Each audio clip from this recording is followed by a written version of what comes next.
Er hatte doch mal Herr Silaf angerufen, der war ja Leiter vom LKA gewesen. Der sagte dann zu mir, was da damals geschehen ist, das habe ich ja gar nicht alles gewusst. Hätte mir das doch mal jemand gesagt. Sie werden in die Geschichte der Polizei eingehen oder irgend sowas, sagte er noch zu mir. Aber wer hätte ihm denn das sagen sollen?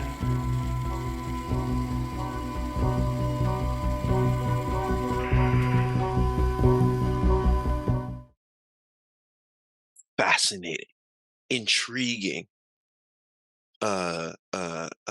gripping, um, all of those adjectives. Like I couldn't pull myself away. And I'm not even usually like a fan of true crime. Like I'm not out here listening to true crime podcasts that much. You know what I'm saying? But this had me like locked in.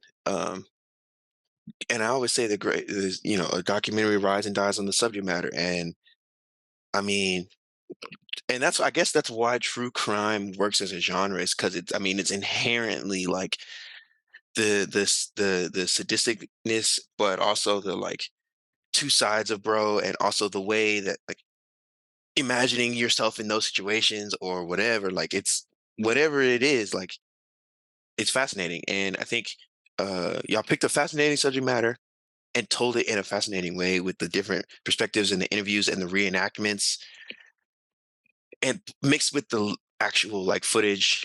uh it was well done, well put together. It is also a story about women in the police force and what this journey and series of challenges that these people face.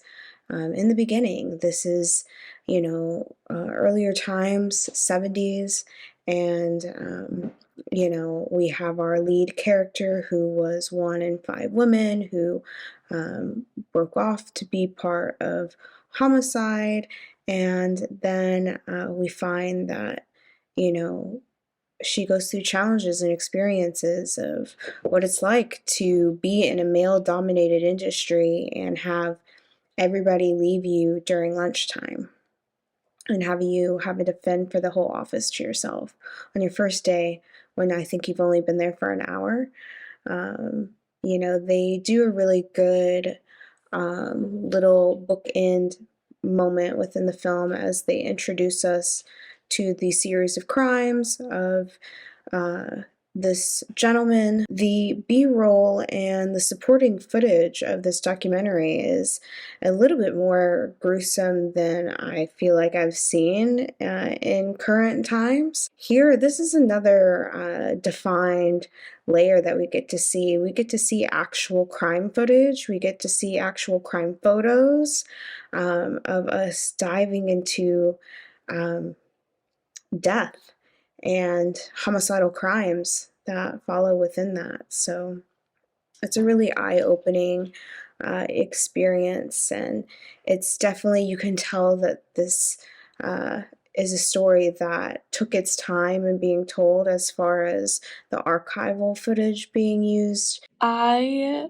really like the perspective on it though, because I feel like a lot of the time, and rightly so, the stories that get highlighted often, like at least when it comes to murder and something that's so kind of terrible but attention grabbing and kind of gets the media's attention and things like that, oftentimes it kind of centers around one of two things. It either centers around the killer and, really digging into why he or she chooses to murder, things like that, the kind of circumstances around it, or how how he lures victims or things like that, or it centers around the victim stories, which should 100% be highlighted, and at least the victim part of it I feel like should be definitely highlighted.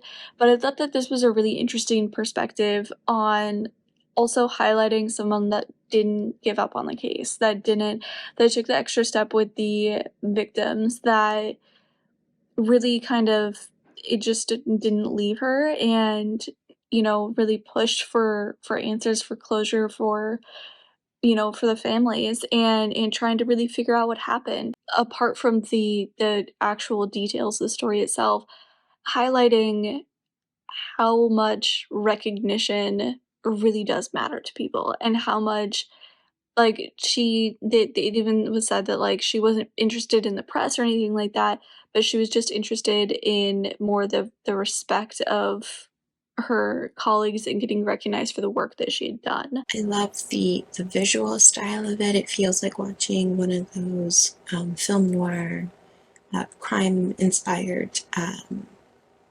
old-timey mystery series.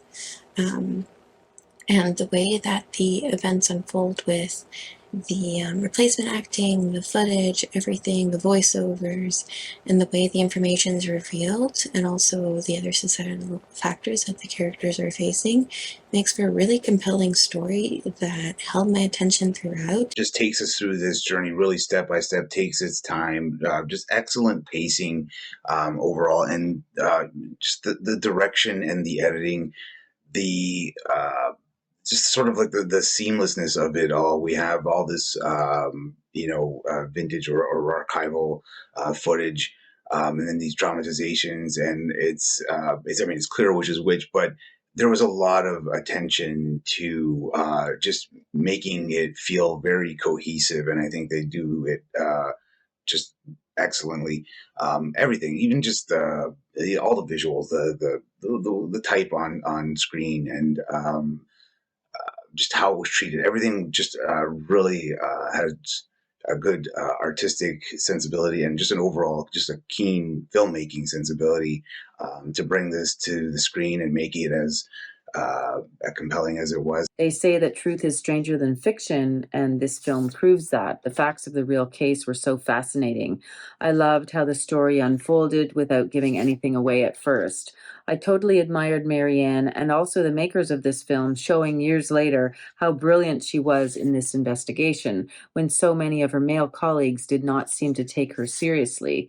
The film did an excellent job combining real footage of Marianne and the investigation videos and news articles, along with docudrama actors performing the scenes from the case. Excellent period wardrobe and settings in these dramatizations. The performer playing Marianne was so good, very contained performance. It was interesting hearing from real people, major players in this case, such as Marianne, on video and recordings, and family members of the victims. Great camera work, eerie soundtracks, and sound effects all created the ominous mood of this doc.